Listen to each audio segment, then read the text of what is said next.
El día de hoy iniciaremos con este evento organizado desde dos instancias de esta legislatura. Por un lado, la Comisión de Grupos Vulnerables, en la persona de la diputada Mónica Herrera Villavicencio, y por otro lado, por el diputado Marco Rosendo Medina Filigrana, secretario de la Comisión de Presupuesto y Cuenta Pública. Lo que nos reúne es justamente la conferencia magistral del doctor Sergio Ábalos Magaña, titulada La diversidad funcional como categoría política, una mirada comparada entre México y Francia, el derecho a comunicar, la capacidad jurídica y la participación. Para ello, quiero pedirles su más cordial bienvenida al presidium de esta mesa, encabezada precisamente por la diputada Mónica Herrera Villavicencio, secretaria de la Comisión de Atención a Grupos Vulnerables.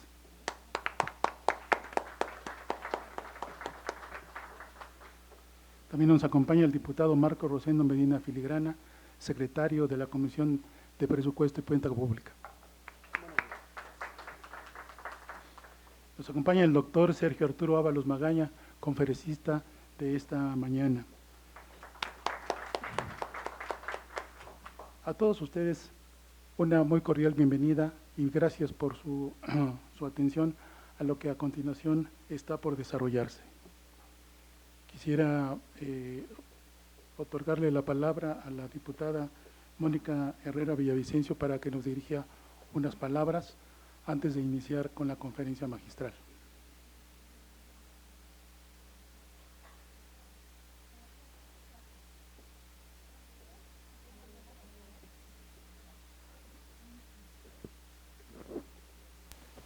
Muchas gracias, muy buenos días a todas, todos y todes. Es para mí pues un honor y un placer el día de hoy recibir y ser quien le dé las palabras de bienvenida aquí a nuestro amigo Sergio Arturo Ábalos Magaña, un reconocido conferencista. Y la verdad es que me llena de orgullo porque cuando me lo comentó mi compañero diputado no lo podía creer, porque dije, bueno, es bien complicado que alguien que no tenga una discapacidad le interese el tema. No sé si a ustedes les pasa, no sé, aquí veo pocas personas con una discapacidad visible, tal vez pueda ser una discapacidad no visible la que tengamos, pero es bien complicado que alguien que no la tiene, pues te llame y te invite, te involucre y aparte se involucre y esté presente, porque les quiero comentar que yo pensé que aquí me iba a dejar sola, Así que la verdad es que, Marcos, muchísimas gracias por acompañarnos, porque la verdad es que me gusta mucho hablar del tema por obvias razones. Yo nací con una discapacidad muy severa, se fue haciendo severa a lo largo del tiempo. Les quiero, por poner un ejemplo, comentar que antes de hacer campaña yo comía sola, yo me cepillaba mi cabello un poco sola, me maquillaba completamente sola, y hoy lo único que hago es poderme pintar los ojos, ¿no? Es lo único que hago, ya no puedo comer sola, ya no tengo tanta movilidad porque es una discapacidad muy severa y con el tiempo se va a ir degenerando todo mi cuerpo. Pero la verdad es que me gusta mucho lo que hago y me da mucho gusto saber que el día de hoy mi testimonio hace que la vida de las personas cambie, pero sobre todo compartirlo con quienes no tienen una discapacidad. Eso es lo más bonito. A mí, siempre que me hablan sobre hacer un evento, un foro, una plática, una conferencia, siempre les digo, sí, pero invítame gente que no tenga discapacidad, porque la empatía, la inclusión y la sensibilidad, pues la debemos de generar con la gente que no la tiene, que no sabe lo que es, del por qué hoy hay tantas barreras de infraestructura, económicas, sociológicas, pero más que nada culturales. La falta de empatía ha hecho que mucha gente con discapacidad se quede atrás. Y hoy actualmente el gobierno federal pues está haciendo un cambio porque nos está visibilizando. Para algunos a veces es muy poco y no alcanza, pero para quienes sabemos valorar y sabemos lo que cuesta trabajo siquiera llegar a una clínica de salud, lo valoramos mucho. Hoy la verdad es que recibimos una pensión quienes tenemos discapacidad, pero es un reconocimiento que nunca antes ningún gobierno había dado. Y la verdad es que me honra formar parte de esta transformación que se vive el día de hoy en el país, que estoy segura que seguirá dando continuidad, porque hoy mucha gente está a favor de la transformación que estamos viviendo. Y un claro ejemplo es que hoy en la Cámara de Diputados, pues no soy la única diputada con discapacidad. Tenemos otros compañeros, está la diputada Catalina Díaz, está el diputado, que aparte es paralímpica, les quiero comentar, medallista de México, y aparte está nuestro compañero Pedro Ortega de Guanajuato. Entonces hoy no nada más es de que damos pensiones y de que visibilizamos a las personas con discapacidad, hoy no somos utilizados por el gobierno, al contrario, estamos teniendo una representación muy importante dentro de donde de donde nacen las ideas más importantes del país, y es esta, su casa, la Cámara de Diputados, la Casa del Pueblo. Hoy, por ejemplo, quienes van a participar en los próximos comicios, si tienen una discapacidad, pues tenemos el doble reto, no nada más de representar a nuestro distrito, sino también a las personas con discapacidad. Entonces, la verdad es que me honra mucho recibirlos a todos. Esperamos que de verdad esta plática que Sergio nos va a dar sea fructífera y que sobre todo toque sus conciencias y sus corazones, porque lo que más necesitamos el día de hoy es esa empatía y que se involucren, que lo sumemos, que no nos lo quedemos hoy nada más en el oído, sino que compartamos la conferencia que Sergio nos va a brindar, porque de verdad que es algo que debe de salir de esta sala, debe de llegar a todos los oídos, a todos los ojos, a todas las conciencias de las personas con discapacidad y de las personas sin discapacidad. Marcos, pues muchísimas gracias por la invitación. Les quiero presumir que la verdad es que es un gusto que Marcos sea nuestro compañero, es una persona muy empática con nosotros, y pues también decir, me preguntaba hace rato, ¿eres diputada? La verdad, muchas veces piensan que soy plurinominal y no, también me tocó hacer campaña 3 meses y ahí me la gané, ahora sí, a puro pulso y sudor y más morena que nunca. Muchas gracias, que Dios los bendiga.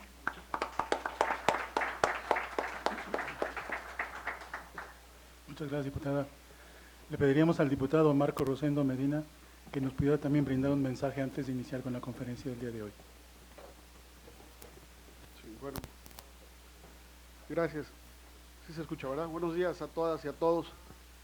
Voy a comentar 4 puntos muy concretos. La primera es que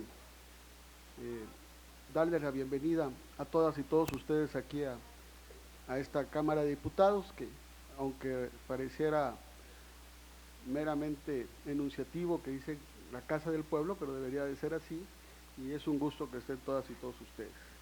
Y decirles que además me congratulo de que podamos tener esta plática. Evidentemente no es un tema de volumen, sino es un tema de personas que realmente están interesadas en que profundicemos en la toma de conciencia sobre la inclusión. Yo celebro que podamos hacerlo en conjunto con Mónica Herrera, que es todo un referente en nuestra bancada en temas de inclusión, que además, como ella misma lo ha dicho, no es la única, tenemos otras compañeras y compañeros en nuestra bancada, pero da mucho orgullo porque ella, como aquí lo ha manifestado, es una diputada de mayoría, es decir, que enfrenta los retos, sale a las calles a buscar el voto de sus conciudadanos y está muy presente en todos los temas que involucran el trabajo legislativo. Por eso, muchas gracias, Mónica, por tu apertura para poder hacer esta conferencia. No había otra persona más indicada que nos pudiera ayudar para poderla cristalizar que tú. También quiero hacer énfasis en la presencia en esta mañana de nuestro amigo Sergio Arturo Ábalos Magaña. Sergio es un mexicano brillante Es una persona que hace 30 años, cuando se fue a hacer estudios a Francia, donde actualmente vive, porque así son las circunstancias del destino, pero no pierde su relación, su nexo, su mexicanidad. Entonces les decía que hace 30 años, cuando se fue a Francia, a diferencia de otros que cuando salimos vamos a ciegas, él ya iba hablando francés, italiano, portugués, alemán, inglés, Oye, y ya después, ¿cómo no, y me tocó incluso escucharlo intercambiar algunas frases con japoneses. Y ustedes saben que el japonés es un idioma difícil de pronunciar. Y Sergio hoy, en su faceta profesional, el doctor Sergio Ábalos, pues ha profundizado en los temas de inclusión, desde una óptica que, como ustedes lamentablemente comprenderán, pues es más evolucionada en Europa que lo que tenemos en nuestros países latinoamericanos. Y la idea es que nosotros podamos, bueno, él ya nos va a decir precisamente, pero la idea es de que nosotros podamos ser vanguardia como país en estos temas. Y les decía que es un hombre además polifacético, porque en sus ratos libres también hace poemas, es un apasionado de la literatura, traduce. Entonces, es un gusto tenerte, Sergio, aquí en la Cámara de Diputados. Queremos agradecerle al canal del Congreso que está grabando para hacer la transmisión, a los amigos que operan en el área de comunicación social del grupo parlamentario, y yo creo que este tema de la diversidad funcional como categoría política, una mirada comparada a México-Francia, pues seguramente nos dará luz y nos permitirá salir con más elementos para poder volvernos un país más incluyente. Les reitero a todas y a todos mi satisfacción por poderles ver aquí, y espero que sea muy grata su estancia en esta Cámara de Diputados. Buenos días a todas y todos.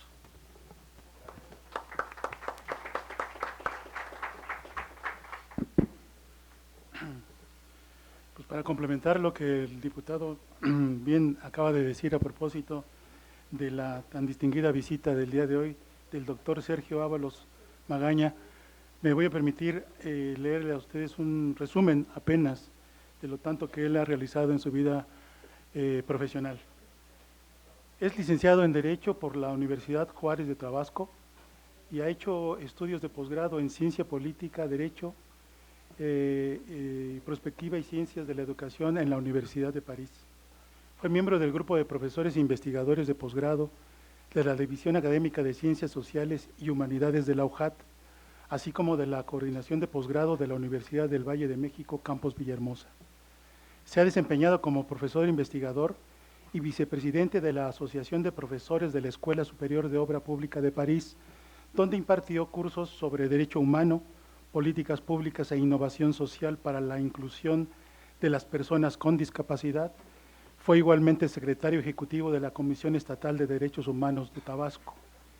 Es doctor en Ciencia de la Educación por la Universidad de París, investigador asociado al Instituto Nacional Superior de Investigación sobre Educación Inclusiva y coordinador de un proyecto de investigación sobre vivienda inclusiva en la plataforma de investigación sobre discapacidad psicosocial del Hospital Dugin de París. Asimismo, es miembro del Consejo Científico y Capacitador de la Asociación Internacional para la Comunicación Alternativa y tesorero de la Asociación Franco-Latinoamericana de Investigación sobre Discapacidad con sede en París, en donde labora como profesor del Máster de Lengua, Literatura y Civilización de la Universidad de París, Saint-Clair y de Derecho de la Universidad de París-Cergy. Paralelamente a su labor académica, es traductor literario, editor y poeta. En marzo del 2003, organizó el primer encuentro de editores independientes franceses y mexicanos en París, ciudad donde laboró varios años en diversas casas editoriales. Ha representado a Tabasco y a México en diversos encuentros de escritores y en colegios internacionales de investigadores sobre literatura, ciencias sociales y derechos humanos. Sus principales líneas de investigación son construir políticas públicas humanistas, transversalidad, interseccionalidad, anticapacitismo y diseño universal, prospectiva inclusiva, gestión de riesgo frente al cambio climático, prospectiva e innovación para la inclusión de las personas con discapacidad, masculinidades en transición, desconstruir el capacitismo para una masculinidad crítica, ciudadanía y participación política de las personas con discapacidad y el derecho de la comunicación alternativa y aumentativa para el ejercicio de la capacidad jurídica. Nos es, particularmente a mí también, muy especial y muy grato presentarles al doctor Sergio Ábalos Magaña y que pueda brindarnos hoy esta plática. Muchas gracias, doctor.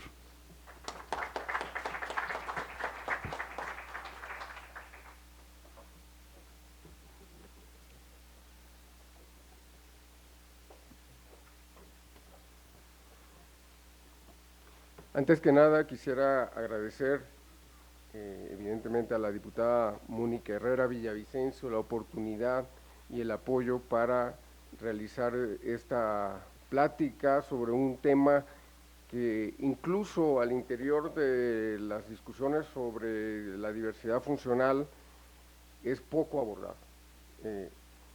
Y por supuesto al diputado Marcos Rosendo Medina Filigrana, secretario de la Comisión de Presupuesto, quien, como decía la diputada Mónica Herrera Villavicencio, es alguien muy empático, muy sensible a este tipo de temas y que de inmediato aceptó la organización de esta plática.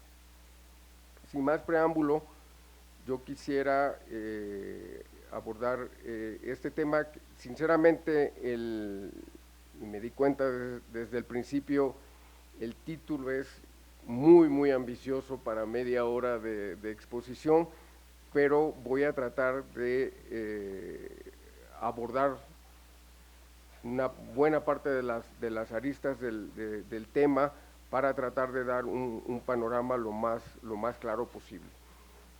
Y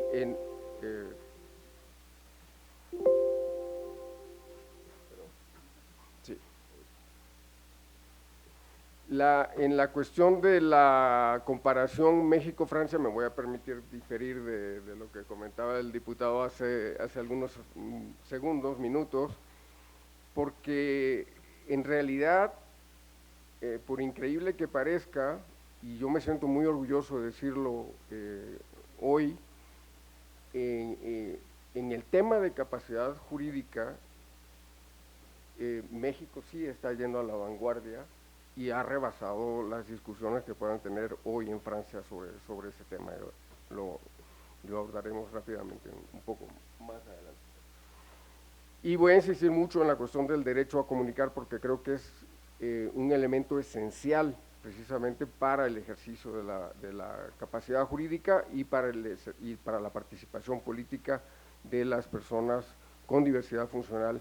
Por cuestiones de tiempo, puedo utilizar indistintamente el término diversidad funcional o personas con discapacidad. No voy a entrar en ese debate porque no es el tema hoy, pero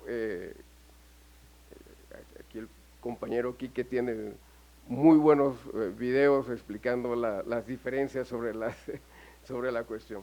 Los invito a visitar su página, sí, sí, para que no me dé torticos.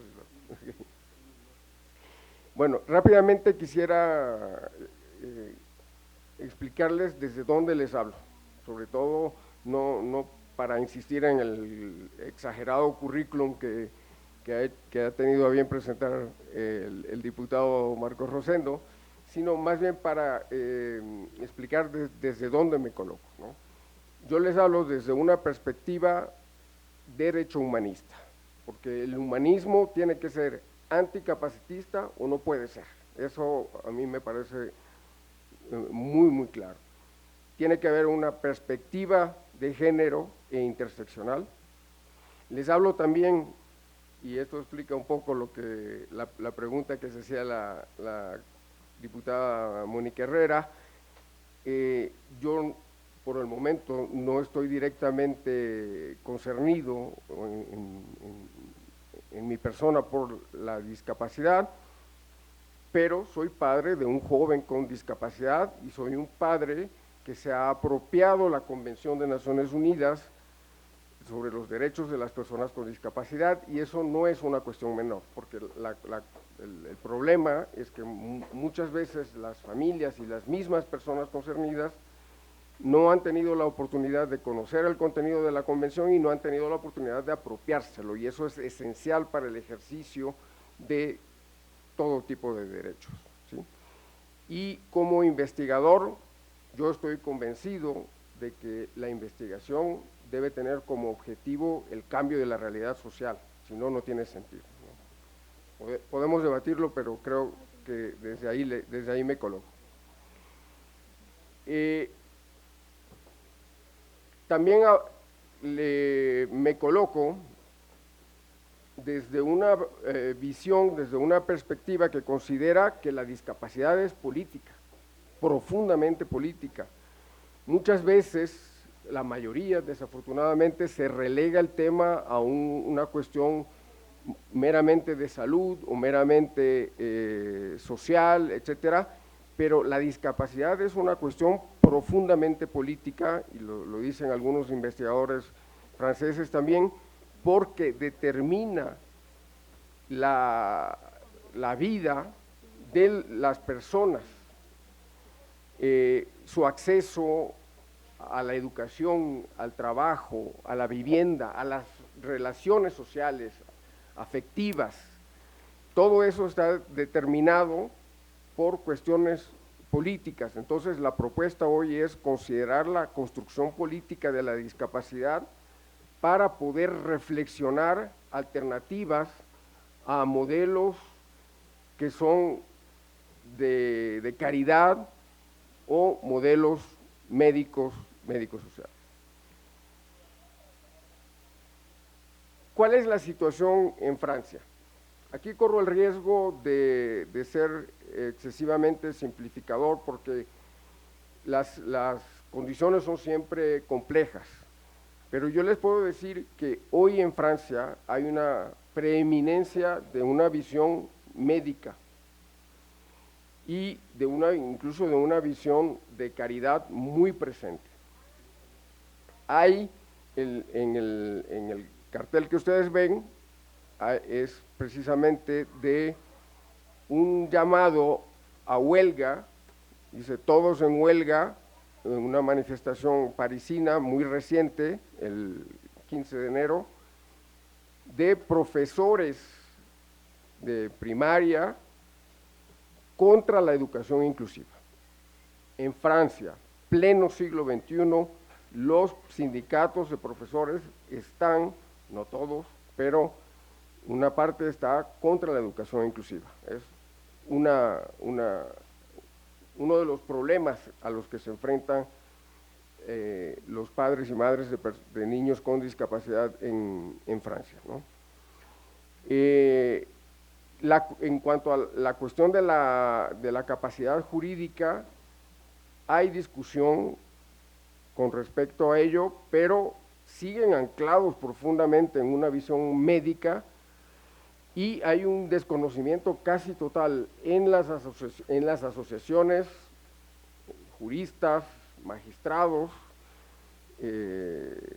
personal médico, etcétera, del contenido de la convención. Prácticamente nadie conoce el contenido de la convención, a pesar de que fue firmada y ratificada por Francia, si la memoria no me falla, desde 2010. Y en la cuestión del dilema de la inclusión, esto tiene un impacto tremendo, porque están profundamente anclados en un sistema donde las personas con discapacidad son de manera casi sistemática enviadas a estructuras especializadas que segregan, que incluso están fuera de las ciudades. O sea, es realmente una exclusión física prácticamente total, ¿no? Se habla de inclusión, hay políticas públicas que pretenden más o menos ir en ese sentido, pero yo me atrevería incluso a decir que pretenden maquillar la situación con respecto a las exigencias de las Naciones Unidas, y esto no lo digo yo, esto ha sido señalado por Catalina de Bandas Aguilar, por ejemplo, quien visitó el país en múltiples ocasiones, y que les señaló de que sus políticas públicas no estaban desinstitucionalizando, sino que estaban construyendo instituciones fuera de los muros, o sea, en una táctica un poco o mucho incluso perversa. Entonces, esta es la situación que se está viviendo hoy en Francia, y que puede agravarse porque se da además en un contexto político donde, muchos de ustedes tal vez lo saben, la derecha y la ultraderecha, el fascismo, para ser claros, tiene posiciones eugenistas claras, y en Francia se habla de la probabilidad de que en 2027 llegue la extrema derecha al poder, lo que sería realmente catastrófico para todas las personas y por supuesto para las personas con discapacidad. Ahora, ¿de qué hablamos cuando decimos derecho a comunicar? Porque a menudo cuando hablamos de derecho a la comunicación pensamos en la libertad de expresión, en la posibilidad de los periodistas de decir lo que ellos consideren, de comunicar sus investigaciones, etcétera, etcétera. Aquí cuando yo me permito hablar de derecho a comunicar, estoy pensando concretamente en las personas que pueden tener dificultades de habla y que tienen el derecho a decir lo que quieran, cuando quieran y a la persona que quieran. Pero ¿cómo hacerlo? Pues existen una serie de herramientas y dispositivos, de estrategias que permiten comunicar utilizando otra cosa que no sea el habla oral, por decirlo de alguna manera. Y esto es un derecho, y este derecho a comunicar no solamente es transversal, sino que es importantísimo, es fundamental, porque permite ejercer otros derechos. Si la persona no se puede comunicar, ¿cómo puede ejercer su derecho a la educación? ¿Cómo puede ejercer su derecho a la participación política? ¿Cómo puede ejercer simplemente su derecho a tener relaciones afectivas, a tener relaciones sociales, etcétera? Y en este sentido, la Convención de Naciones Unidas sobre los Derechos de las Personas con Discapacidad menciona específicamente estos dispositivos que se denominan de comunicación alternativa y aumentativa, y lo menciona en varios artículos. Yo les pondré algunos ejemplos rápidamente un poco más adelante. Pero esto es muy importante porque, por ejemplo, en el caso francés, la Constitución francesa dice claramente que los tratados internacionales tienen un valor superior a la ley e igual a la Constitución. Entonces, es problemático que la mayoría de las personas, incluso los legisladores, no conozcan el contenido de la Convención de Naciones Unidas y no sepan o hagan como que no saben hacia dónde debe dirigirse las políticas públicas. Ahora, de manera concreta, ¿cómo funciona? Existen tres grandes grupos de dispositivos elaborados en función, establecidos en función también de su complejidad.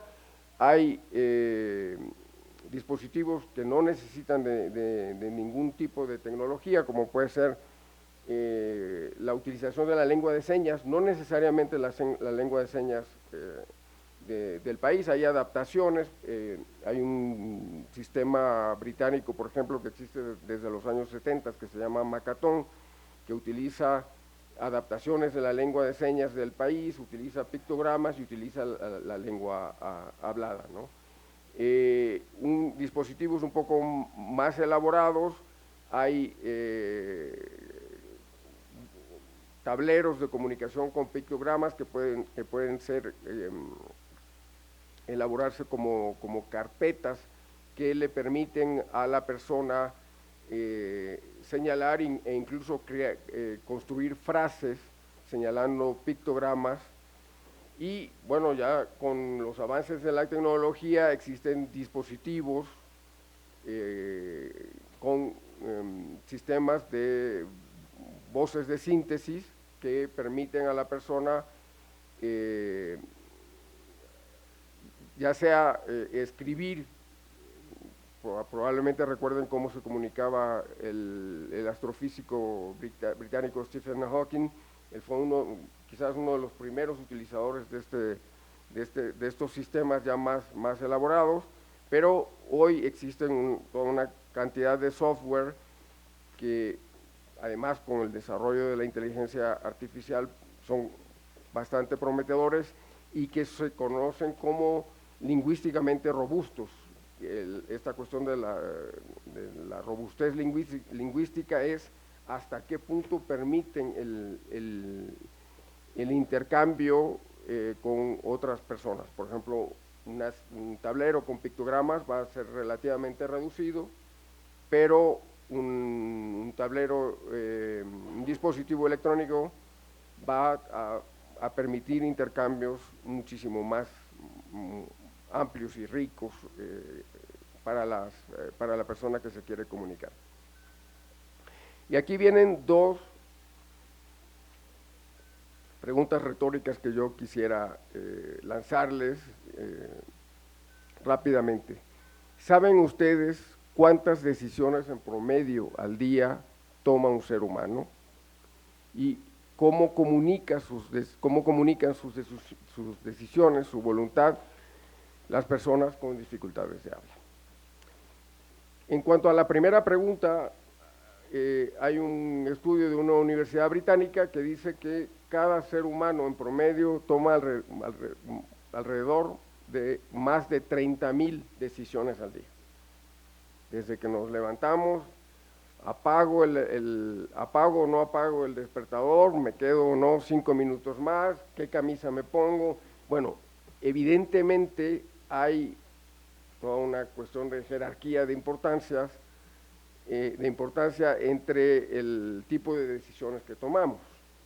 Si me tomo decidir si como pan tostado con mermelada o con mantequilla, tal vez no sea demasiado importante, pero ya cuando tengo que decidir con quién voy a vivir, dónde voy a vivir, si abro o no una cuenta de banco, ya ahí se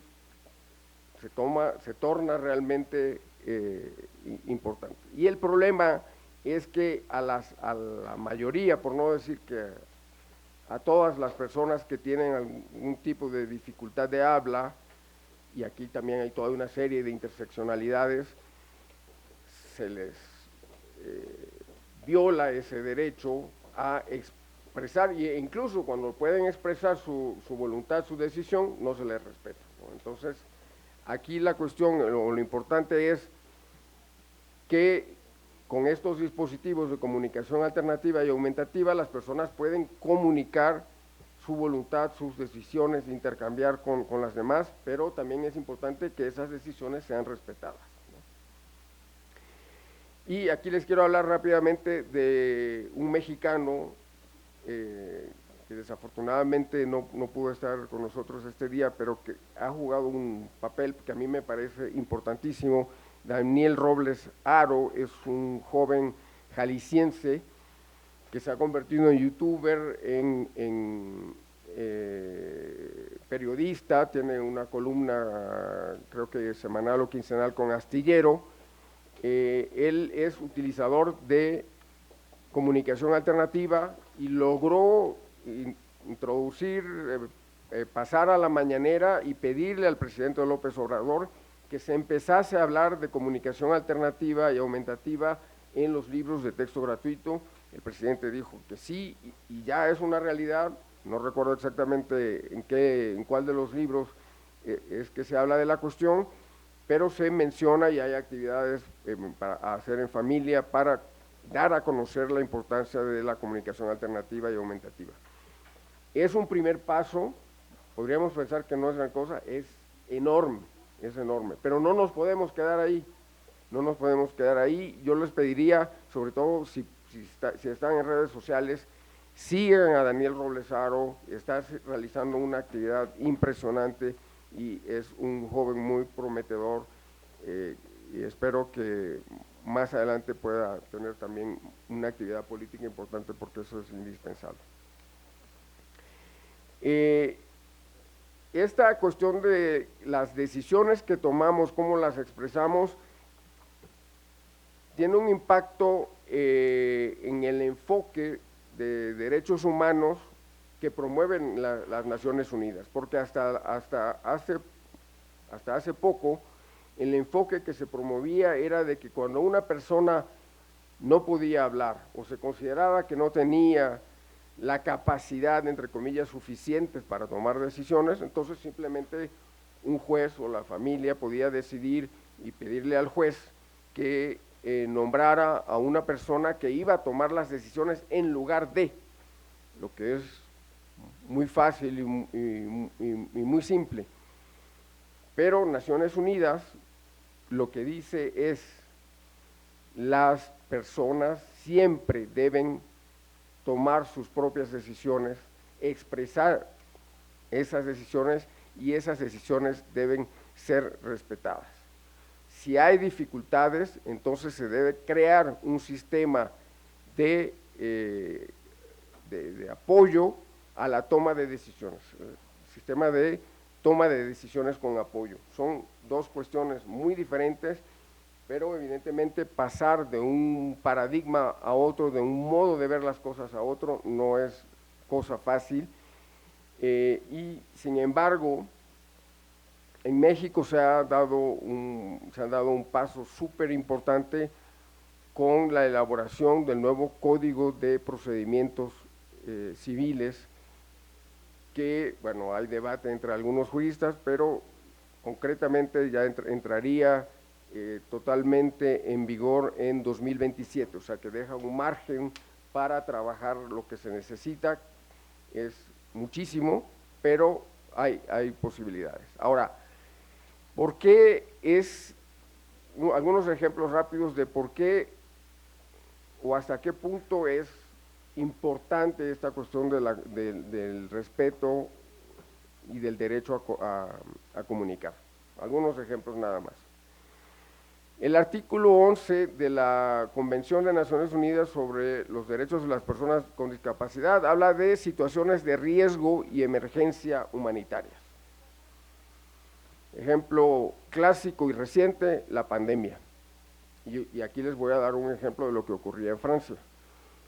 Cuando empiezan las hospitalizaciones por la pandemia, en la asociación del síndrome de Costello, que es una enfermedad poco frecuente, que es la que tiene mi hijo, nosotros consultamos al consejo científico de esta asociación y les preguntamos, ¿qué va a suceder si una persona con síndrome de Costello que utiliza comunicación alternativa es hospitalizada? Porque no dejaban pasar a ningún familiar, ningún tipo de dispositivo, y el personal hospitalario, médicos, enfermeras, etcétera, no tienen protocolos para la utilización de la comunicación alternativa, y entonces claramente nos dijeron los médicos, ellos no se van a poner a buscarle alternativas, se le va a dar algo al paciente para que se duerma y que esté tranquilo.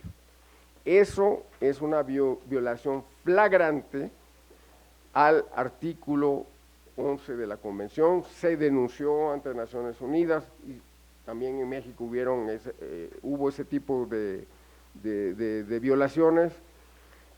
Yo espero que más adelante esto tenga un impacto en la elaboración y aplicación de protocolos, por el momento no es el caso.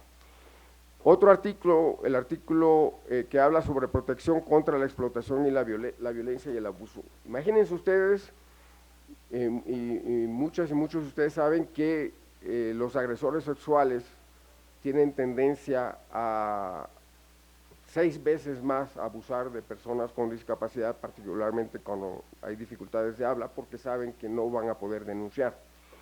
En la última reunión internacional sobre comunicación alternativa, los australianos y neozelandeses mostraban cómo su policía está capacitada para recibir denuncias de personas que utilizan comunicación alternativa. Es un verdadero sueño, estamos lejísimos, incluso en Europa, de eso. O sea, cuando los franceses y otros veían eso, decían, oh, vámonos a Australia, vámonos a Nueva Zelanda. Estamos muy lejos de eso, pero debemos buscar, ese debe ser nuestro horizonte. En uno de los modelos británicos que se llama Talking Mats, hay un módulo especial para permitir a las personas denunciar agresiones sexuales, pero se necesita toda la capacitación sobre ese tema. Ya había mencionado el derecho a la educación. Si las niñas y niños no tienen acceso a estos dispositivos, si los profesores no están capacitados, obviamente todas esas niñas y niños van a ser simplemente excluidos porque van a decir no puede aprender, no tienen la capacidad de aprender. Y finalmente, y lo que nos tiene aquí este día, la participación en la vida política y pública. En Francia, hasta hace algunos años, las personas que estaban bajo tutela, particularmente personas con discapacidad intelectual, sencillamente no podían votar. Hoy en día lo pueden hacer, pero los partidos políticos no han buscado la manera de adaptar la comunicación de sus programas, de sus propuestas, no han incluido tampoco las propuestas de las asociaciones y de las personas con discapacidad a sus programas. Y esto es esencial, porque si, afortunadamente, como mencionaba la diputada Mónica Herrera Villavicencio, bueno, hay varias personas con diversidad funcional que son representantes hoy en la Asamblea, pero si consideramos que alrededor del 15-20% de la población de cada país vive situaciones de diversidad funcional, el porcentaje de representación es mínimo. Y lo que está ocurriendo en prácticamente todos los países, incluidos los llamados países del primer mundo, es que las decisiones que conciernen a las personas con diversidad funcional están siendo tomadas por personas que no tienen diversidad funcional, que no saben, que no tienen ni la menor idea, o que tienen una idea basada en un modelo de caridad religioso, donde lo que hay que dar es una ayuda porque se es buena gente o por quedar bien con Dios, o por tratar de rehabilitarlos, ¿no? Entonces, es una cuestión esencial que las personas concernidas sean sus propios representantes en todas las instancias asociativas y sobre todo políticas. Este tipo de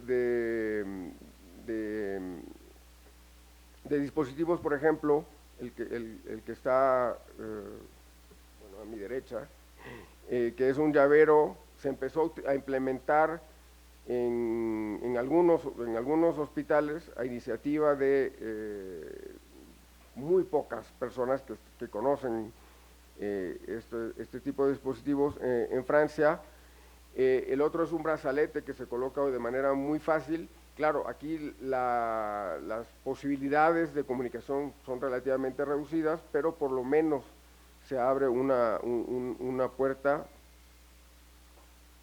En realidad, perdón, esta diapositiva debería haber ido junto con la presentación de los otros dispositivos, se me traspapeló, pero aprovecho para mostrarles rápido algunos dispositivos, ¿no? Esta es otro que está aquí, es un tablero de comunicación, por ejemplo, más grande que existe en un parque y que permite también que las personas puedan expresarse incluso en todo tipo de lugares públicos, ¿no? Aquí yo quisiera insistir entre la distinción entre el hecho de tener la capacidad jurídica, que según la Convención de Naciones Unidas, todas las personas tienen esta capacidad jurídica, personas mayores de edad, y el ejercicio de esta capacidad jurídica que puede necesitar de sistemas de apoyo, como la comunicación alternativa y aumentativa. Si no se crean estos sistemas de apoyo, va a ser muy difícil que las personas puedan ejercer ese derecho. Y ahí es donde viene un trabajo inmenso, porque todos estos dispositivos no son mágicos, requieren de capacitación de terapeutas, de capacitación de jueces, de magistrados, de policías, de las personas mismas que los van a utilizar. No basta con darle una tablet a una persona para que mágicamente empiece a comunicar con ella, ¿no? Se requiere todo un proceso de capacitación, y yo ahí insistiría de apropiación de ese derecho a comunicar, porque fíjense que los derechos que no se exigen, que no se ejercen, se pierden. Y aquí va otro ejemplo francés. Las personas con discapacidad en Francia tienen una credencial que dice que, y cita un artículo donde dice que esas personas tienen prioridad, por ejemplo, en las filas del súper, en los autobuses, etcétera, etcétera. Pero como la mayoría de esas personas no se han apropiado ese derecho, no lo exigen, entonces lo que ocurre es que todo queda a la buena voluntad del cajero, de la cajera, de la persona que por buena gente se levanta y cede su espacio en el autobús, pero no debe ser por buena gente, debe ser porque es el respeto a un derecho que está establecido en las leyes, ¿no? Y esto, las observaciones generales de Naciones Unidas lo dicen de manera muy clara. Podemos obtener esta interpretación de la observación general número 1 y número 5, donde dice que toda persona, y eso es muy importante, independientemente de su grado de autonomía, tiene derecho a ejercer su libre albedrío y su derecho a revisar todas las decisiones que afecten su vida, con el máximo de autodeterminación e independencia dentro de la sociedad. Ya con esto concluyo, porque el caso del nuevo Código de Procedimientos Civiles en México representa una ventana de oportunidad impresionante, magnífica, pero a la vez es un desafío impresionante. Y aquí yo también quisiera saludar, rendir homenaje a todas las asociaciones que hicieron posible que en este nuevo Código de Procedimientos Civiles se pudiese avanzar tanto en la materia. También saludo el trabajo de la Clínica Jurídica de la Universidad Nacional, porque con ellos estuvimos trabajando también en algunas iniciativas además anteriores.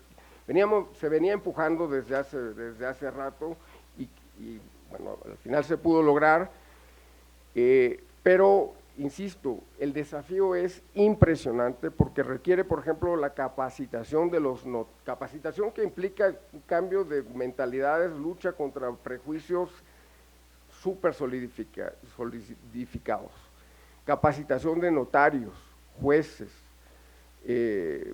profesores, bueno, la lista es larguísima. Se necesita trabajar muchísimo esta cuestión de los sistemas de apoyo, la capacitación en comunicación alternativa y aumentativa,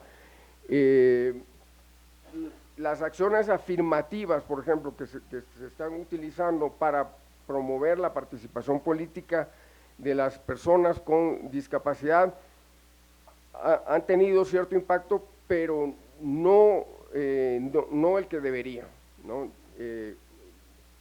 Personalmente considero que se debe impulsar, se debe hacer que los partidos políticos asuman sus responsabilidades, adapten y difundan sus programas, incluyan las propuestas en sus programas y sobre todo que postulen a personas con todo tipo de discapacidad.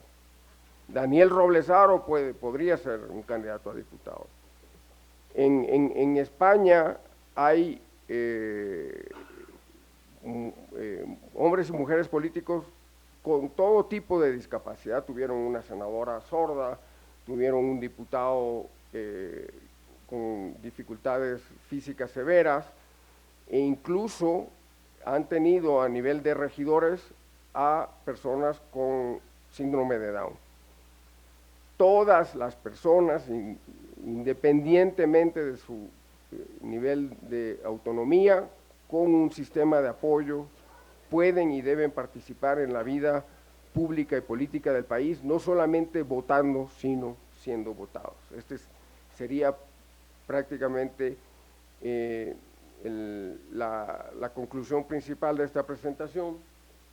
Y bueno, considerar también que aun cuando existan dificultades de habla, todas tenemos algo que decir, y yo quisiera, si me lo permiten, cerrar esta breve participación con un mensaje de el joven Ulises Ábalos. No sé si puedan arrancar desde allá el video. Hola, me llamo Ulises. Tengo 22 años, tengo síndrome de Costello. Soy utilizador de comunicación alternativa. Yo puedo votar en Francia y en México. Participar en política es muy importante para las personas con discapacidad. Participemos. Gracias, muchas gracias.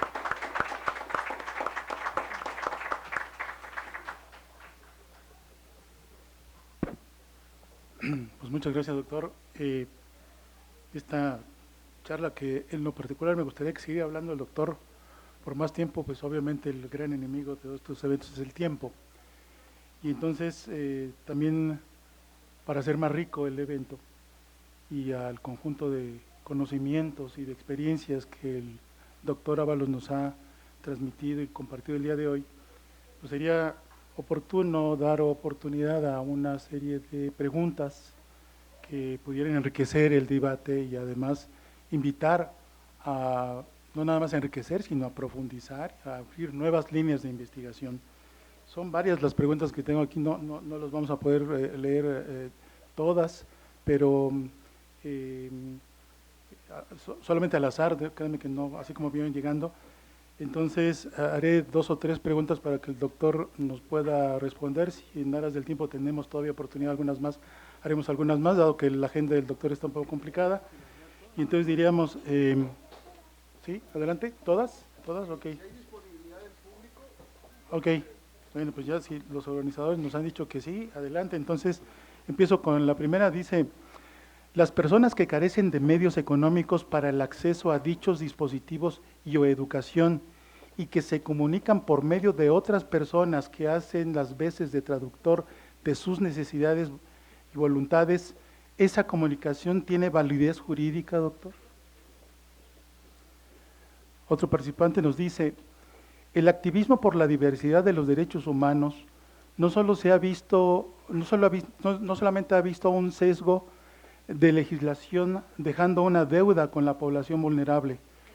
¿Cómo nos recomienda a todos, todas, todes poder hacer partícipes a la población y tampoco caer en la ignorancia de discriminar sin hacerlo conscientemente? Otra persona nos dice: ¿qué estrategias cree usted, doctor, que sean útiles para promover el derecho a la comunicación, a pesar de que el capacitismo de las personas que inciden en las decisiones respecto a la capacidad jurídica.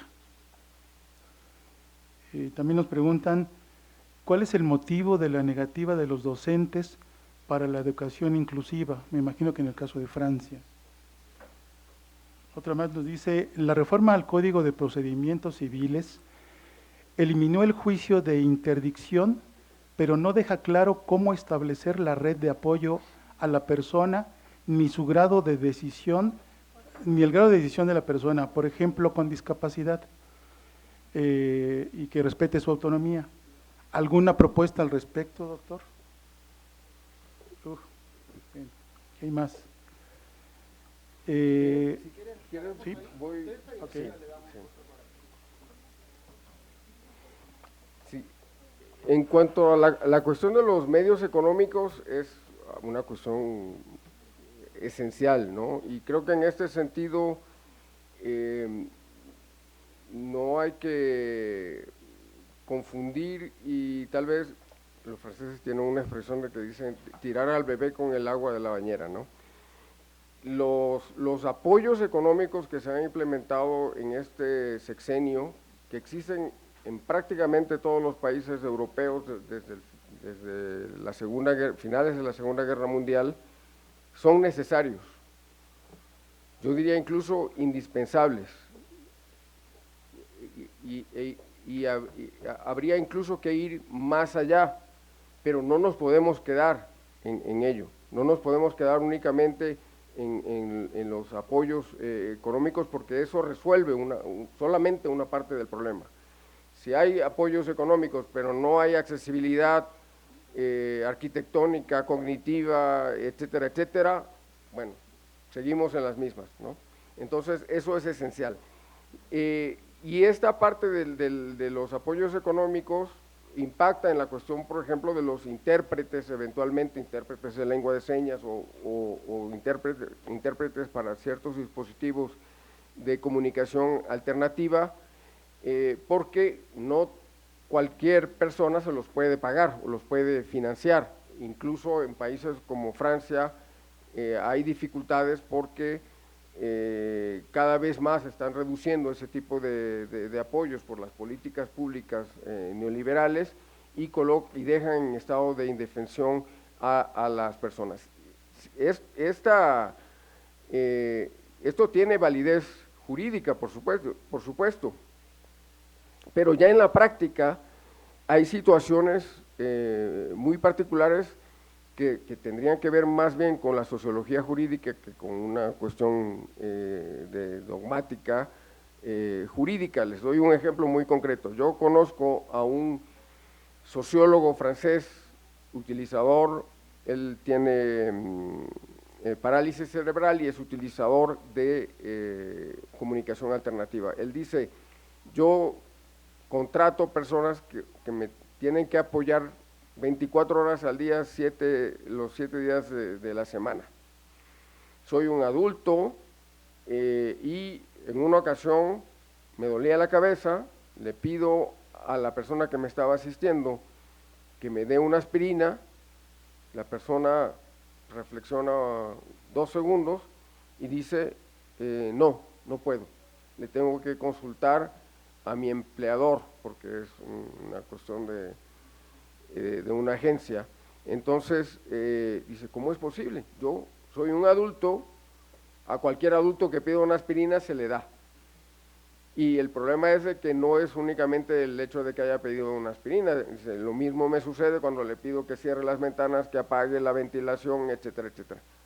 Es la capacidad de decisión de esta persona tiene validez y reconocimiento jurídico, pero en la práctica la falta de capacitación de quienes forman parte de su sistema de apoyo hace que hay dificultades, ¿no?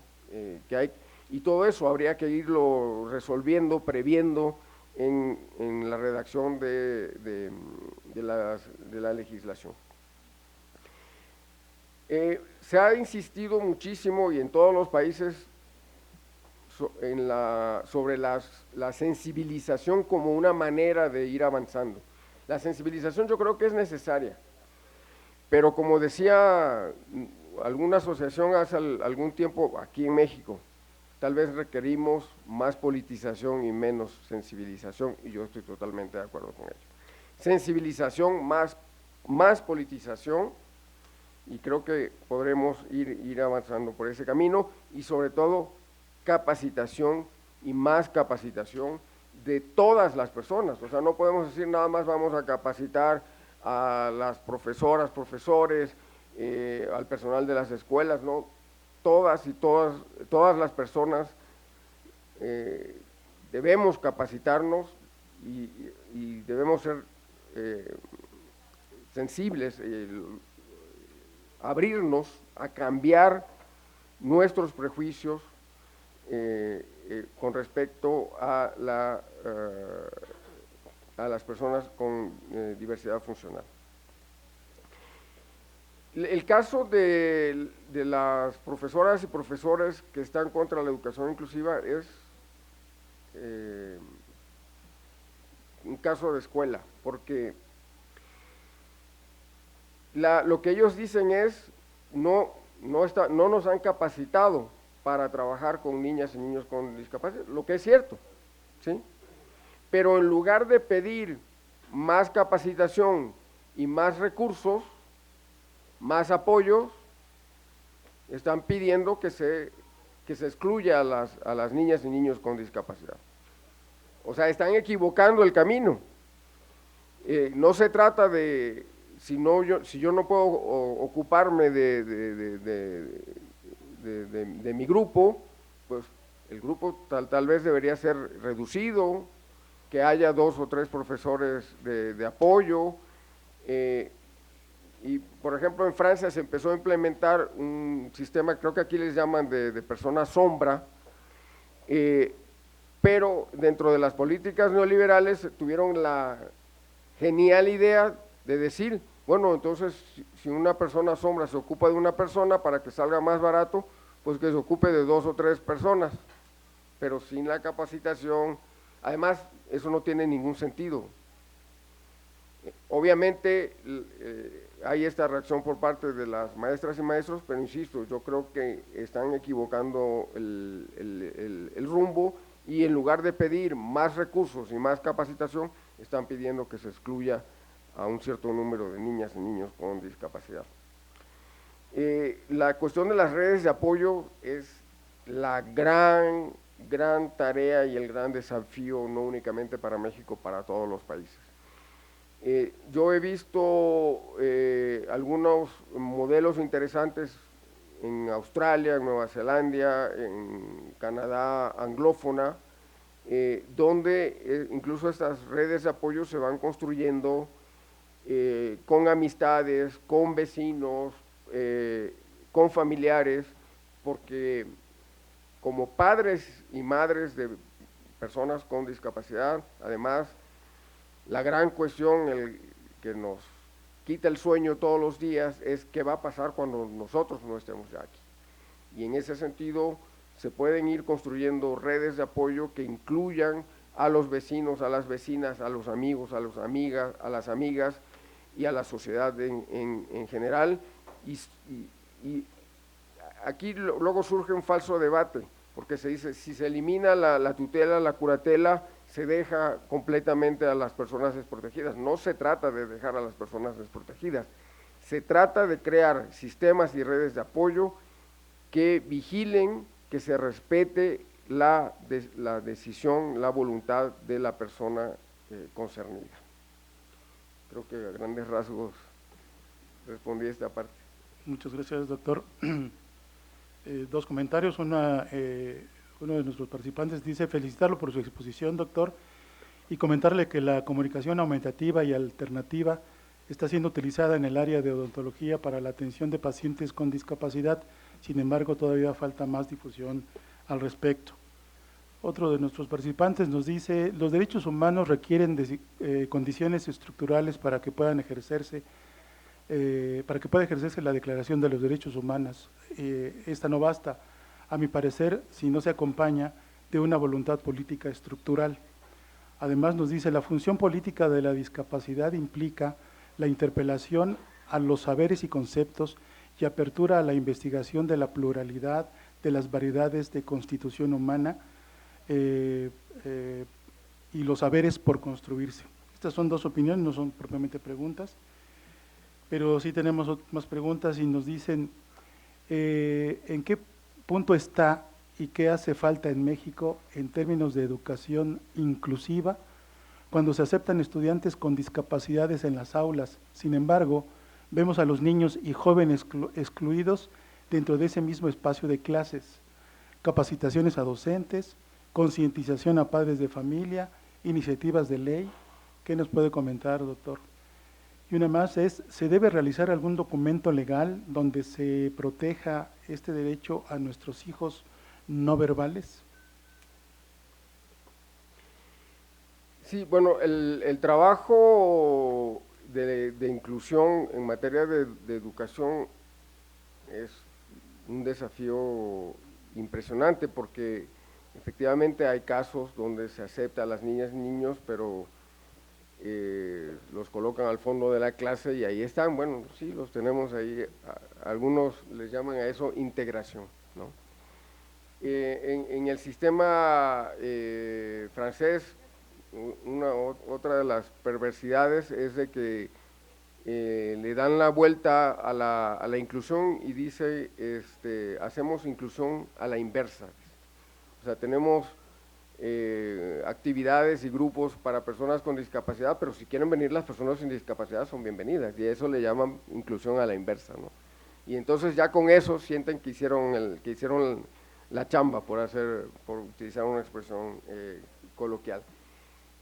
Una vez más, o sea, se necesita todo un trabajo de capacitación, de comprensión, de apropiación del espíritu de la Convención de Naciones Unidas.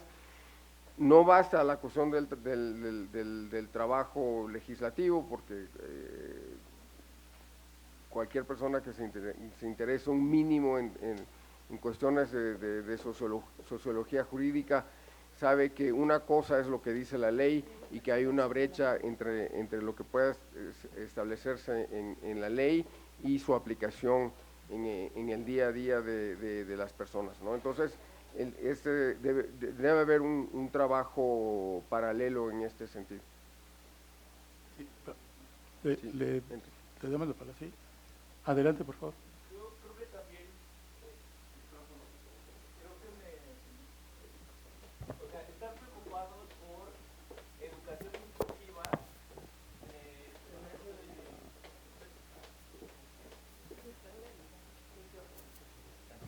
paciencia, me dicen, perdón, Enrique Vázquez, persona con discapacidad, activista. Creo que preocuparnos por educación inclusiva es un reflejo de las mismas técnicas que se han venido utilizando desde los 70s para fingir que las personas con discapacidad formamos parte, porque creo que la clave sería preocuparnos por cómo carajos estoy excluyendo yo. Creo que preocuparnos por la educación inclusiva es buscar la respuesta correcta de decir y no, las personas con discapacidad seguimos existiendo y ocupamos los lugares y necesitamos que nos dejen pasar. Creo que la pregunta no es cómo logro un entorno inclusivo, es cómo dejo de excluir, cómo evito que una persona con necesidades de comunicación, con ciertas configuraciones físicas, cómo evito que esas personas no formen parte de esto. La preocupación no debería ser cómo soy más incluyente, la preocupación debería ser cómo evito excluir. O sea, un ejemplo acá, por ejemplo, hay personas con discapacidad intelectual allá al fondo cuando deberían estar aquí sentadas hablando. Entonces, creo que la lógica habla de lo ridículo, de lo absurdo y de cómo se sigue disfrazando de inclusión desde el punto de vista de la persona con funcionalidad hegemónica, pero no estamos pensando en qué estrategias estoy usando yo que excluyen a las personas con discapacidad o con diversidad funcional, o si nos queremos ver exquisitos y técnicos, cómo estoy convirtiendo yo a personas con diversidad funcional en personas con discapacidad, en personas que enfrentan entornos discapacitantes. Entonces, se me hace un disfraz pensar en inclusión cuando la preocupación debería estar centrada en qué estoy haciendo yo, qué lógicas tengo yo que están excluyendo. Por eso también yo en una de las preguntas decía, ¿cómo hacemos para brincarnos a todos estos que creen que deben ser educados? Porque pues no están educados y no se van a educar hasta que no haya algo que los obligue a educarse. Pero mientras eso pasa, hay personas con discapacidad que siguen esperando a ver qué sucede. Entonces, creo que, abonando a la respuesta del doctor, una lógica que podríamos abordar es, dejemos de jugar a incluir y pensemos qué de mi entorno está excluyendo a otras personas, porque si bien dijeron al principio, esta es la casa del pueblo, en la casa del pueblo no caben todos. En la casa del pueblo no están todos los que están, no estamos todos los que somos. Hablaron de 3 personas que ocupan diputaciones en la bancada, pero no son ni el 10% cuando somos el 20% de la población. Dejemos de estar jugando a que estamos incluyendo, no es cierto. Y no necesitan educarse, no necesitan aprender, necesitan quitar barreras, necesitan dejar de excluir. Entonces, creo que esa es la cuestión. Y adaptar la comunicación, además. Un ejemplo muy claro de esto es en Estados Unidos, la enmienda 504 dice que todos los organismos y todas las instituciones públicas que pertenecen al gobierno están obligadas a tener estas estrategias de educación aumentativa, alternativa y sistemas de apoyos. Eso es la enmienda 504 y eso es una manera de obligar a la población a decir, esta gente existe, esta gente tiene necesidades claras y tenemos los recursos para solventarlas, pero mientras que jugamos o pretendamos que la inclusión nos va a llevar a algo, estamos quitando el ojo de lo verdaderamente importante que es evitar excluir, que al final es, creo que el problema de sustancia que enfrentamos las personas que pertenecemos a la comunidad con discapacidad o la comunidad con diversidad funcional, porque si no podemos politizar el tema de la diversidad funcional cuando las personas que ocupan los lugares nos siguen pensando desde este lugar de cómo te incluyo en lugar de pensar de yo te estoy excluyendo. Entonces, solo es un aporte que quisiera poner ahí. Estoy totalmente de acuerdo con lo que expresa Quique, y además, o sea, una cuestión que se da en muchos países es que con el pretexto de la inclusión se concentra todo en la escuela inclusiva, pero la inclusión es 24 horas al día y los 365 días del año. O sea, 360 en todos los espacios, no solo en sí, la escuela. una de las cuestiones que a menudo se olvida porque se concentra escuela, eventualmente trabajo, si bien nos va, ¿no? Pero ¿qué pasa si quiero ir a la discoteca con los amigos, si quiero ir a ligar, si quiero buscar novia, casarme, o simplemente lo que yo llamo el humano derecho a pasarla bien, el ir a tomar un café con quien se decida, el ir a ver una película, el ir a ver una obra de teatro, toda esa parte se ve negada por esta concentración, estos reflectores que se colocan únicamente sobre la parte de la escuela.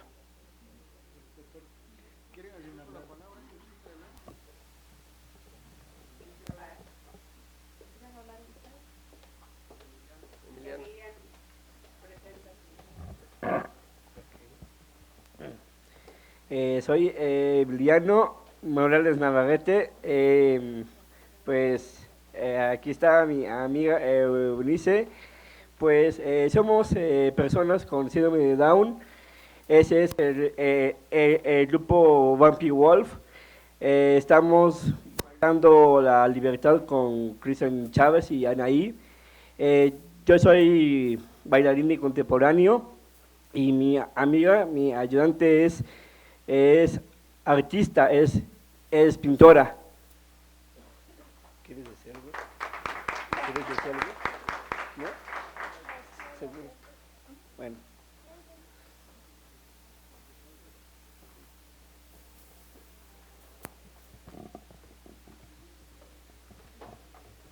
Muchas gracias, les agradecemos. Repito, normalmente en este evento lo más complicado es el tiempo. Por las agendas de nuestros invitados y los que hoy presiden esta mesa, estamos pues a punto de concluir el evento, pero no sin antes pedirle nuevamente a la diputada Villavicencio que nos pueda dirigir unas palabras después de haber escuchado la conferencia del doctor Ábalos, y que ella también pueda establecer algunos de sus ideas a propósito de este tema. Por favor, diputada. Sí, por supuesto.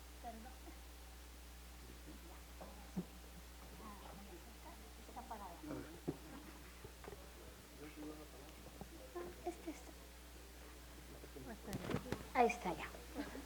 Perdón, es que, mire, les voy a platicar antes de dar mi opinión.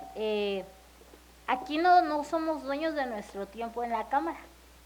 Entonces se nos empató un foro, este foro que la verdad estaba yo muy emocionada, y ahorita estábamos en reunión de comisión, ahorita por eso me veían con el auricular, en el celular, porque estoy ahí escribiendo, estamos poniendo atención porque precisamente pues una de nuestras funciones pues es estar al pendiente de todos los trabajos que se tocan en las comisiones, ¿no? Entonces, era por eso que al principio decíamos, ¿no? Bueno, en mi caso, bueno, soy legisladora representando el Distrito 7 de Veracruz, que son bienvenidas y bienvenides y bienvenidos todos cuando gusten. Y por otro lado, pues mi responsabilidad social, ¿no? La causa que desde que nací, pues es con la que yo le quiero platicar a Sergio y a Marco y a todos ustedes, que sin saberlo, pues yo era desde muy chiquita, pues activista social, ¿no? Porque lo que precisamente acaba de comentar el compañero, ¿cuál es tu nombre? No, Enrique me encantó, ¿no? Porque siempre me decían, es que no vas a poder, ¿y por qué no? A ver, enséñame que no puedo, a ver, enséñame que no puedo subir, y si me cargan ellos, y si le hacemos así, me explico, siempre buscaba la manera, pues yo de no excluirme, y lo que dice Sergio es totalmente cierto. No debemos de enfocarnos en lo que es la inclusión educativa, ¿no? Porque para llegar a la inclusión educativa, pues primero debemos de poder levantarnos de nuestra cama. Si no tenemos, por ejemplo, quienes dependemos de un aparato funcional, de una tableta como lo vimos con Ulises, pues ¿cómo vamos a llegar a ejercer nuestros derechos? Hemos hablado de derecho a la movilidad, por ejemplo, un tema lo comentaba, ¿no? El tener que pedir permiso para dar una pastilla, como cualquier otra persona se puede tomar una pastilla para un malestar. A mí me pasa, fíjense que a mí me pasa también, que bueno, yo dependo de 4 personas que me atienden, desde bañarme, levantarme, hasta quitarme el auricular, acomodarme el celular, y muchas veces es complicado hacerles comprender que necesito que me apoyen, pero que no quiero que decidan por mí, ¿sí? Si yo no tengo hambre, no quiero comer. No, llegan con los tacos. Es que no tengo hambre. ¿Tienes que comer? No soy una niña chiquita. Tengo derecho a decir, ahorita no quiero comer eso. Pero bueno, yo tengo la oportunidad de comunicarlo, pero lo dice Arturo perfectamente, y los que no se pueden comunicar, los que no tienen el acceso a esa tableta, me pasaba con un sobrino, por ejemplo, no quiero andar mucho en el tema, pero se me ocurrió decirle a mi papá, oye, hay que regalarle un celular a Beto, porque Beto no podía hablar, tenía una discapacidad en el lenguaje. Me disculpo mucho en los términos, Sergio, porque yo vengo de una comunidad rural, de un municipio de Veracruz, donde no conocemos asociaciones civiles, donde la convención nunca llegó, donde una CONAVIS nunca tocó, donde no sabemos de inclusión, donde crecemos los niños y los jóvenes a como Dios nos da a entender, con y sin discapacidad. Entonces yo en los términos pues me vengo a enterar hoy y digo, oye, escuchando a Sergio, digo, pues yo lo hacía allá, yo peleaba por entrar a ese antro que entraban mis amigas. Yo decía, yo también quiero estar ahí. Oye, mamá, yo también quiero tener el novio que tienen mis hermanas, y también quiero ejercer mi sexualidad, porque es un tema que de poco se habla. Yo puedo decirles que hoy soy mamá de una niña de 9 años, traviesísima, rezongona, que me hablan de la escuela porque ya le rezongó a la niña y no se deja. Estoy muy orgullosa de ella, porque a pesar de que no estoy, sabe defenderse. Eso es lo que yo les quiero comentar, ¿no? Entonces, pues al final de cuentas, la diferencia económica, pero también la diferencia geográfica, hace vaya, marca un gran margen. No es lo mismo una persona con discapacidad en la Ciudad de México, que exige un Fortraris y el fondo para el transporte, a una persona con discapacidad en Tlapacoyán. Allá no sabemos del transporte porque todos andamos así en nuestra sillita, a pie, con el bastón, con la andadera. No nos interesan los taxis incluyentes porque llegas ahí a 3 cuadras, tienes todo, pero nos interesa que las calles estén pavimentadas. O sea, son totalmente distintos. Si hablas de discapacidad, Marcos, híjole, en la que te vienes a meter. Porque podemos estar todo el día y efectivamente, lo acaba de decir Enrique, debemos de hacer, ¿qué hacemos para dejar de excluir? ¿Qué es lo que estoy haciendo? Porque no necesitamos que él levante la voz. Lo que yo decía en un principio, yo lo estaba viendo, Enrique, y decía, hablo de la conciencia cultural y no es personal, pero yo decía, cuando vemos a una persona con discapacidad, hazte un lado, levántate y dale su lugar, déjalo pasar. Yo voy aquí, miren, de aquí enfrente a tomar no sé cómo se llama, el Metrobús, es que yo todavía no me acostumbro a la ciudad, pero bueno, sufrí de aquí a llegar a la Tapo, se los juro. Sufrí porque la gente no me dejaba pasar, porque yo tenía que esperarme a que pasaran todos, y todos son como 100 personas, ¿no? Y yo también traía prisa, yo quería ir al baño, yo quería llegar a mi destino. Entonces, son muchas cosas que muchas veces no se tocan y que al final pues quiero decirles que no todas las personas con discapacidad corremos con la suerte que tenemos el día de hoy, los que estamos aquí con discapacidad. Muchos se quedan en sus camas y no se pueden levantar por falta de un aparato, de una familia que tenga la conciencia de apoyarlos. Recuerdo la historia de Fernando Landeros cuando cuenta, ¿por qué inicia el Teletón? Porque conoció a una niña que tenían amarrada en un árbol. Por eso nace el Teletón, porque le daba vergüenza a su familia, no sabían cómo sacarlo. Y lo pongo por ejemplo, como un ejemplo, ¿no? Entonces, hay muchos ejemplos de eso. La verdad es que te quiero agradecer, Sergio, que el día de hoy vienes, que nos compartes el conocimiento.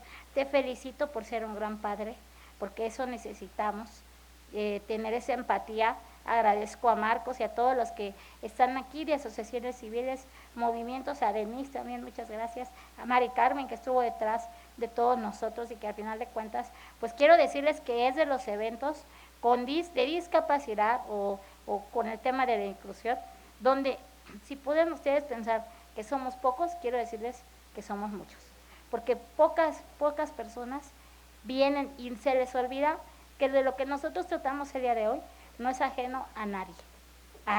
En un abrir y cerrar de ojos te cambia la vida, te cambia por completo, te puede pasar a ti, puedes ser persona con discapacidad o te puedes convertir en la red de apoyo. Y créanme que ese es otro tema del cual podemos estar horas, porque los que son red de apoyo, cuando trabajan para un empleador, pues bueno, qué padre, ¿no?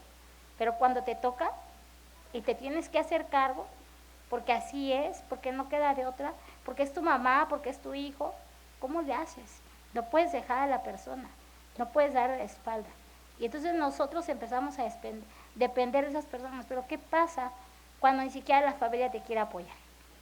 Cuando no te entiende. Por ejemplo, en mi caso, mi red de apoyo, yo tengo el apoyo de mi familia y todo, pero mi red de apoyo para mi atención son 4 chicas.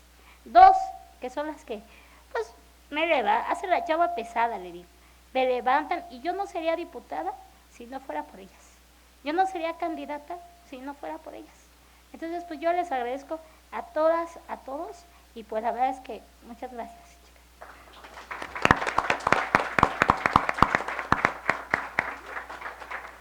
Y le pediríamos al diputado Marco Rosendo Medina que pueda dirigirnos unas palabras. Muchas gracias. Pues yo reitero mi beneplácito por tener la oportunidad de estar aquí con todas y todos ustedes y de escuchar a Sergio. Voy a partir de lo personal a lo institucional. Diría de lo personal que primero darle una disculpa a Enrique. Estos eventos son para que los que no estamos tan empapados en el tema aprendamos y tú nos has hecho favor de señalarnos nuestra omisión de no incluir a Emiliano y a Eunice en la mesa, y por eso lo tratamos de subsanar. Le pedimos una disculpa, igual que Emiliano, a Eunice y a todos que se hayan sentido afectados, pero bueno, estamos en el proceso de aprendizaje. Tu servidor y quienes nos hacen favor de ayudarnos, pues ya tomamos nota que en lo sucesivo esto no deberá de pasar. Y luego aprovecho para saludar y mandar aquí un saludo con mucho cariño a Ulises, lo conozco desde niño, tiene un carisma impresionante. Sergio no lo ha dicho, pero además es taekwondoín, lo ha hecho también, se va a las manifestaciones en defensa de sus derechos. Entonces, me da mucho gusto haberlo visto en pantalla. Aprovecho también para saludar con respeto siempre al equipo que acompaña a mi amiga Mónica Herrera, la diputada, porque como ella bien dice, es un equipo que está ahí siempre con ella y bueno, ya nos haremos solidarios contigo cuando te quieran obligar a comer, no, pero si no lo habías dicho, pero mi reconocimiento y afecto a ellas. Y ya hablando de temas institucionales, ya aquí se ha hablado del tema de la inclusión educativa. Yo me apartaría tantito para rescatar dos cosas que tomé nota también de lo que Sergio nos ha hecho favor de decir y que no debemos de soslayar. Uno es el tema que él planteaba de los protocolos en la pandemia. Evidentemente, afortunadamente, gracias a Dios y a la ciencia, bueno, podemos decir que estamos superando la pandemia, ¿no? Pero no somos ajenos a que podamos ser sorprendidos, impactados por una nueva enfermedad desconocida. Es un tema que es una realidad. Y yo creo que deberíamos de plantearnos cómo establecer protocolos de manera preventiva ante una posibilidad de una nueva situación como la que vivimos. El otro día yo platicaba con una persona sobre temas de seguridad nacional y decía, es que así como hemos hecho simulacros para temas de sismos, porque sabemos que algún día va a temblar, pues deberíamos tener simulacros o estar preparados para cómo afrontar si eventualmente se volviera a presentar un tema como esto. Si no se presenta, qué bueno para la humanidad, pero si se presenta, ya sabemos cómo responder como ciudadano, cómo responder como familia, cómo responder como sociedad, e incluso cómo responder como Estado, porque no sabíamos cómo responder. Entonces, lo que aquí señala Sergio, creo que nos debe llevar a una reflexión de prepararnos para esos temas, sobre todo en el caso de las personas que necesitan de un apoyo electrónico o de un apoyo de un instrumento como estos para poder comunicarse. Y otro tema que me parece también importante comentar es lo que él planteaba de Australia y Nueva Zelanda en torno a la comunicación alternativa para abusos sexuales. Yo creo que tenemos que empezar también ya a incursionar en esto. El tema, no podemos dejar ningún espacio a la impunidad. Yo me sentí agraviado esta semana cuando escuchaba yo los argumentos del juez que dejó en libertad a un presunto responsable y decía, es que la niña no me dio elementos de hora, fecha, lugar. Hombre, es una niña de 4 años. Entiendo que para alguien mayor que es agredido sexualmente está choqueado, pues imagínense una menor de 4 años y quiere que le puntualicen todos los detalles para poder vincular a proceso al individuo. El que debería estar sujeto a proceso debería ser el juez también por su falta de sensibilidad y compromiso con el hecho de hacer justicia, no de aplicar derecho, de hacer justicia. Entonces, estos temas, si eso lo vemos con una niña que se expresa, imagínense con alguien que no tiene esa posibilidad de hacerlo. Por eso creo que es importante puntualizar estos temas, decir en tal país ya están trabajando en eso, ver cómo podemos allegarnos de esa información quienes tenemos la oportunidad de legislar y que vayamos generando conciencia en la sociedad sobre ese tipo de situación. No me quiero extender, nada más reiterarles muy sinceramente nuestro agradecimiento de mi querida amiga Mónica y de su servidor, porque estén aquí, porque nos hayan venido a acompañar esta mañana, porque hayan hecho un espacio de su tiempo, y agradecerle muy infinitamente a Sergio y decirle que ojalá siempre que esté por aquí, por nuestro país, por su México, pues nos dé la oportunidad de seguir abrevando de su conocimiento y de su compromiso con la sociedad. Muchas gracias a todas y a todos.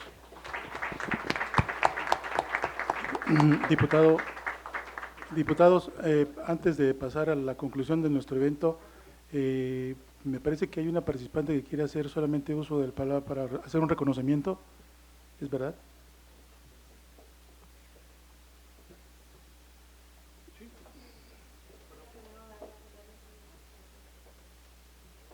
Un gran saludo, diputados. Fue una conferencia muy buena. Como sabemos, no muchas veces se aborda el tema de la discapacidad. La diputada tal vez me reconoce porque hemos estado en varios eventos de la diversidad. Yo estoy prestando mis servicios actualmente en la Comisión de Diversidad con la diputada Salma. Reciban un cordial saludo de su parte. En este momento yo sé que a lo mejor ustedes no están tan empapados como en todas las áreas, porque sabemos que son muchas áreas que hay que conocer de la inclusión. Pero para mí, una persona que merece un gran reconocimiento el día de hoy sería Quique Vázquez. Quique Vázquez es un comediante de stand-up, junto con su amigo Alex, Ojitos de Huevo. Para mí son unas personas increíblemente, porque a pesar de su discapacidad, han llegado a hacer comedia.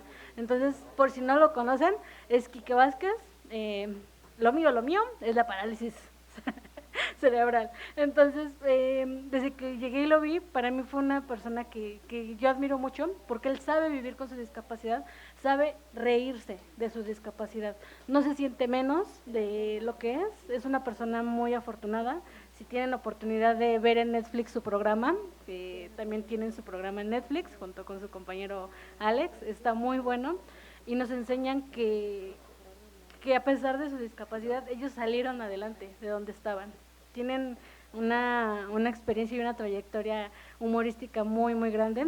Te quiero felicitar, Quique, de verdad para mí eres una persona muy, muy alegre, y a pesar de todo lo que pueda suceder, sabe cómo sacarnos una gran sonrisa. Entonces, quisiera extenderte mi más sincero reconocimiento, Quique, desde este lado. Y para quienes no conozcan, pues les presento a Quique Vázquez, bien parado.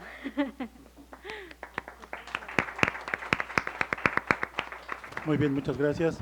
Muchas gracias. Gracias por estar aquí, Quique. Para concluir este evento y antes de que los diputados hagan un reconocimiento a nuestro invitado, tan distinguido invitado el día de hoy, comentarles que la Cámara de Diputados dará apoyo y cursos con un lenguaje diferente a través de la Comisión de Atención y Grupos Vulnerables. Quien esté interesado, buscar a Gerardo Lauraguín o bien a Maricarmen Winster para que puedan estar atentos a los anuncios y a los inicios de y participar en este tipo de cursos. Sin más por el momento, perdone, es lenguaje de señas mexicanos. Pues sin más por el momento, le pediría al diputado, junto con la diputada Villavicencio, entregar el reconocimiento a nuestro distinguido invitado del día de hoy, conferencista, para que venga mucho más veces a darnos conferencias como las del día de hoy.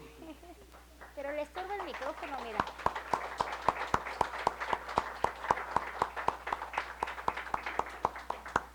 Allá, mira, dicen que allá con Alonso. Gracias. Gracias, Alonso. Gracias. Alonso es nuestro amigo fotógrafo del grupo parlamentario. Sí. Es una foto. ¿Cómo me permite una foto de este lado? Que me hagas un favor, ¿Nos acompañan todos? de este lado, de favor. Sí. De recuerdo. En la parte de atrás. Eric, pregúntale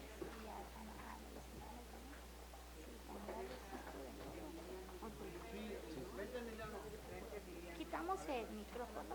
¿Me ayudas, Sergio? Perdóname, yo soy bien confianzuda. Vengo de provincia. Ya me dije que estamos del lado.